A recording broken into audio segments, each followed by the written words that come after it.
Amigas y amigos, continuamos con el ingeniero Gonzalo Freiría de la Dirección de Estadísticas Agropecuarias del Ministerio de Ganadería, Agricultura y Pesca, hablando sobre esta publicación que todavía tiene olor a tinta, porque ha salido hace poquitas horas de la imprenta, que es el Anuario Estadístico Agropecuario 2014 y contiene datos muy relevantes, muy interesantes y que todos los años, en definitiva, son nuestro libro de cabecera, casi la Biblia del periodista para saber datos que van ocurriendo cuando tenemos que compararlos hacia atrás y saber cómo van evolucionando las cosas.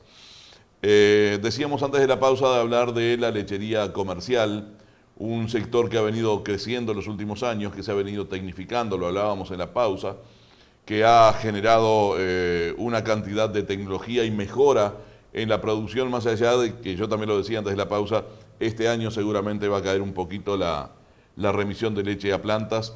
Habrá que analizar cuál fue el motivo de esa baja.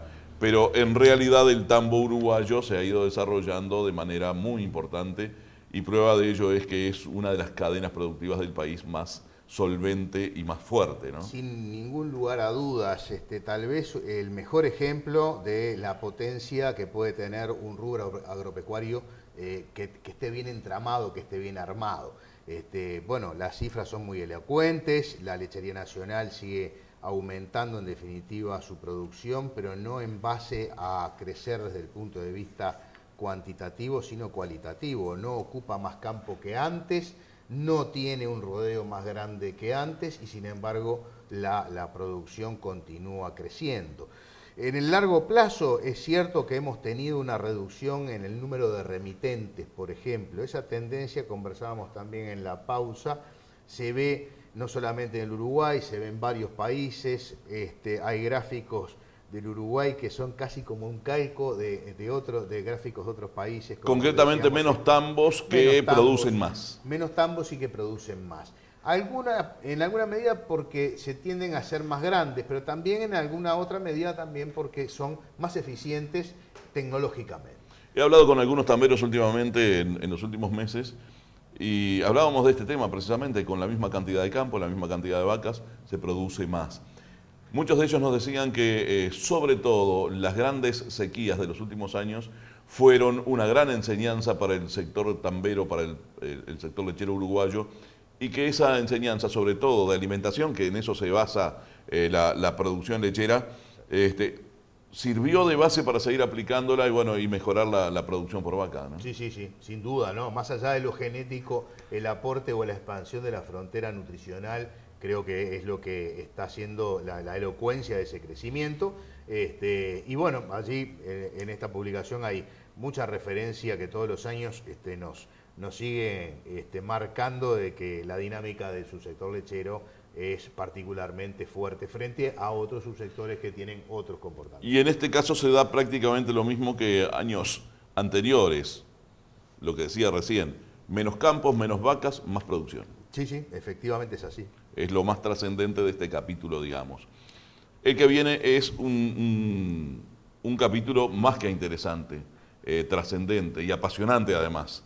Pasturas mejoradas. En un país estrictamente de pastoril, donde la pastura natural siempre ha sido la base de toda la producción y donde la pastura mejorada ha permitido precisamente desarrollar la producción animal de una manera elocuente, ¿no? Sí, sí, sí, efectivamente. De todas maneras, el campo natural, más allá de que ha cedido terreno a actividades como la agricultura en los últimos años, el campo natural sigue siendo, ¿verdad?, el grueso del aporte forrajero a la producción animal. Sin perjuicio de eso, la producción de pasturas mejoradas, con el fuerte empuje agrícola en los últimos años, se ve una cantidad de gráficos y cuadros que tenemos allí, se dio parte de terreno también, pero sobre todo se anualizaron las pasturas mejoradas. De alguna manera, la competencia con la agricultura condujo a que las praderas largas, ¿verdad?, aquellas de 3, 4 años, tengan hoy un peso relativo algo menor frente a praderas cortas y verdeos que como que se entremezclan mucho más y compiten mejor con la actividad agrícola, que es mucho más dinámica. Por lo menos, mayor concentración. por lo menos así son las cosas hasta ahora. Claro. De acá en más, por más que nuestros anuarios son como la caja negra, ¿no? Es decir, va registrando lo que pasó.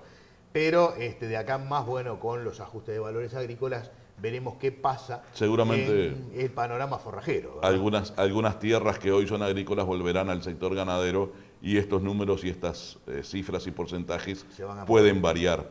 Como varió, por ejemplo, el año pasado, el anterior, ¿no? Sí. El 2012 había bajado levemente la cantidad de mejoramientos, este año volvió a aumentar casi a los niveles del 2011. Exactamente. Sí, por eso, estas cosas tienen su variante y cuando uno tiene este tipo de imágenes que perfilan varios años, entonces de alguna manera uno puede ver el paisaje en donde estamos inmersos, ¿no? ¿Qué pasó en el 2005, 2006 y 2007?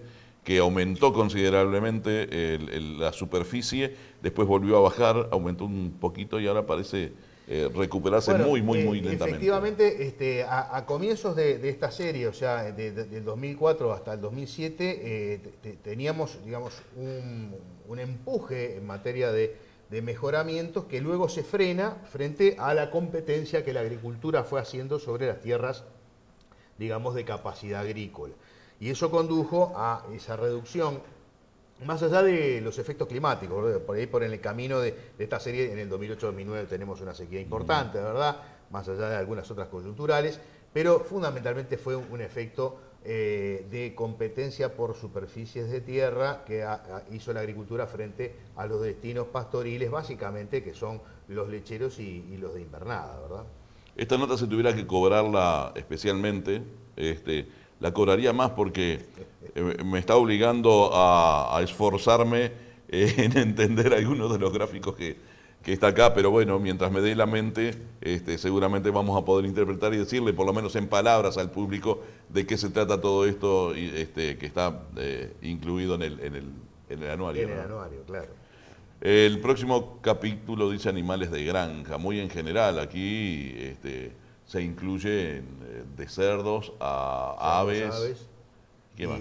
No, básicamente cerdos y aves como animales de granja, sí, que es lo más relevante y tradicional, ¿no? ¿Ha mejorado la producción de carne de cerdo o de cerdos en el país? Tenemos más importación de carne de cerdo, Sí. ¿no? Más importación. No, por allí los cuadros lo explicitan bien. No tenemos un incremento sustancial en el stock, de verdad, de ganado de suinos. Lo que sí aumenta es en la demanda, evidentemente en el consumo de la gente hay una demanda en aumento por carne de cerdo y se ha ido corrigiendo no tanto por producción nacional que aumentara, sino por importación. Es curioso porque un país como el nuestro que en los últimos 10 años aumentó mucho su agricultura, verdad, la carne de cerdo y la carne de ave generalmente son una consecuencia directa de la disponibilidad de granos cercanos, ¿verdad? Y ahora que tenemos disponibilidad de granos, el impacto se ve sí en la carne de ave, que no solamente producimos más carne de ave porque el consumo interno creció, sino que tenemos algunas ventanas exportadoras interesantes, como el caso de Venezuela, que ha hecho que la producción de carne de ave, básicamente el pollo, haya aumentado. En el caso del cerdo no se dio ese fenómeno. Tampoco me pregunten por qué. Nosotros ponemos los datos fríos arriba de la mesa. Quizá mi vaticinio sea un disparate, pero yo pienso que si la tonelada de carne bovina en el mundo sigue aumentando como está aumentando, y Uruguay, y en los precios internos del Uruguay se refleja ese aumento que los mercados internacionales están imprimiendo a la tonelada de carne, y reitero, y si eso se refleja en los precios internos, seguramente la carne de cerdo en algún momento va a ser más requerida por precio. Y tal vez que sí, la verdad no arriesgaría una hipótesis.